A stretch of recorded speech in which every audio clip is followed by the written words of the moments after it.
kërkesa kryesore që kanë njerëzit është, kur e thonë individualisht, jashtë sheshit, është që po mirë çfarë vjen mbrapa. A do dalë një forcë politike, për kësaj do dalë një grup, a do dalim kërkesa me të qarta. Megjithatë, për me fol për një aspirat që ka një revolucion ose ka shoqëria shqiptare, edhe kaq të është e mjaftueshme. Ata që kanë tezën që ne jemi në fundin e tranzicionit dhe po shpallemi, po shkojmë në demokraci, unë e kuptoj si teza dashamire dhe aspirative, po ne do hyjmë në tranzicion tjetër.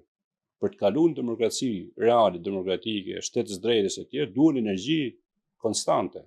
Duhet të ushqyjë, jo vetëm kjo, nëse ne dalim për ta quajtur revolucion deri në fund, është mbajtja e këtyre parimeve për ta shndruar shoqërinë vërtet, sidomos rikthimin e shtetit si të përbashkët. Atëherë, vijnë të protesta konkretisht. Po ta keni parasysh, vërejtja tjetër është që pse nuk del një grup përfaqësues dhe të flasin.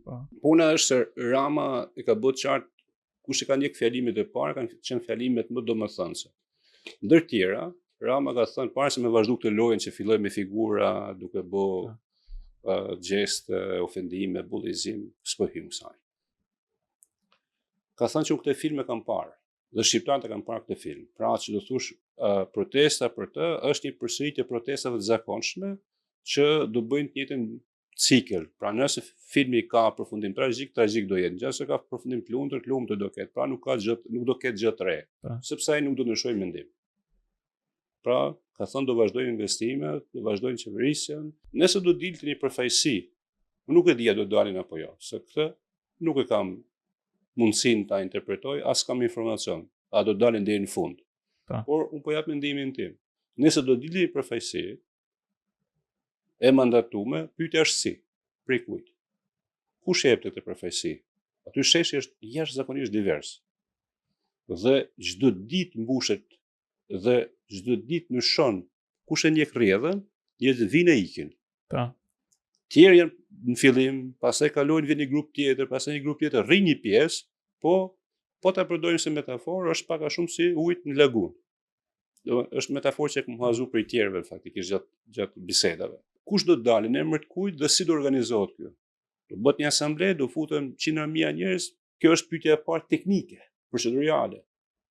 Edhe nuk ka nisë me një grup nismetarë të tipit që ai ka shpall grupi pikat, ose si tu është kushtetutën e revolucionit, dhe mbi këtë u bashku njerëzit, do kishte legitimitet, të avanconte. Pra, kjo është nga ana e pamundësisë sociale të ndërtimit të kësaj, duke nervizuar që nuk mohoj që dikush mund t'i gjen njerëzit pikat që unë nuk i kam ende informacionin që ta bëjnë këtë. Nga ana tjetër, pse mendoj që është shumë e mençur, pavarësisht se kjo që po ndodh këto ditë është dhe një moment i mirë për mua të paktën për të rishikuar shumë teza teorike. Të mijat, po ashtu. Kam menduar gjithmonë që gjithmonë shoqërisë duhet një leadership. Dhe nuk është kusht social. Jo kam menduar që është kusht social i pa evitueshëm. Ndoshta leadershipi ekziston, po është një leadership simbolik, si thua, që është duke ushtruar gjithë këtë koordinime me radhë. Por është mirë që nuk e ka, sepse po ta kishte përballë këtë grup Rama dhe media Ramës, do ta demonizonte. Shumë shpejt. Si do ta demonizonte? Dhe si po përpiqet ta demonizojnë ato grupe që i krijojnë vetë media si grup përfaqësie, është me këtë teknikën e armiqve. Pra përdor gjithë arsenalin e teorive konspirative bashkëkohore, plus arsenalin e Partisë Punës, plus arsenalin që të ofron ideja e shtetit dhe rrezikut përbashkët, dhe rreshtohen njerëzit stigmatizohen. Duke quajtur armiku i tij, punon për këtë, punon për atë, dhe e kanë gati këtë platformë. Dhe vetvetishëm kjo rezistencë, ky mur shtetëror i këtij shteti të zaptuar, i ka kriju kushtin social kësaj proteste që të mos dalin me negociator konkret. Por edhe në krahun tjetër është presioni për gjithë njerëzit që marrin pjesë. Është konsensusi i atyre që janë në shesh çdo ditë që mos shkonin biseda për këtë. Kushti është i panegociueshëm që Rama t'japi ndërheqje. Sigurisht, ka një disavor shumë të madh dhe do ta them, për hir të kredos antropologjike të teorisë. Përballja është e tillë. Është një shesh shumë divers, dhe qytetarë të lirë, me grupe politike, gjitha grupet e mundshme sociale, Në krahun tjetër kemi partinë pushtet që ka eksperiencë më të gjatë për të përçarë tjerët. Po. Dhe për të marrë monopolin e shtetëror të qeverimit. Dhe kjo parti është në pushtet, që është Partia Socialiste. Partia Socialiste vërtet feston 35 vjetorin, që ka dëshirë ta quajë 35 vjetorin. Shumë e vjetër. Parti shumë e hershme. Dhe është parti kryesisht mbi parime ushtarake, mbi parime lufte.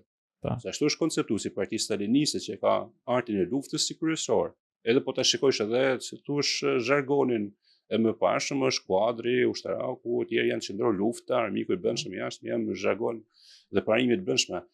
Pra, ajo si forcë politike e ka këtë trashëgimi.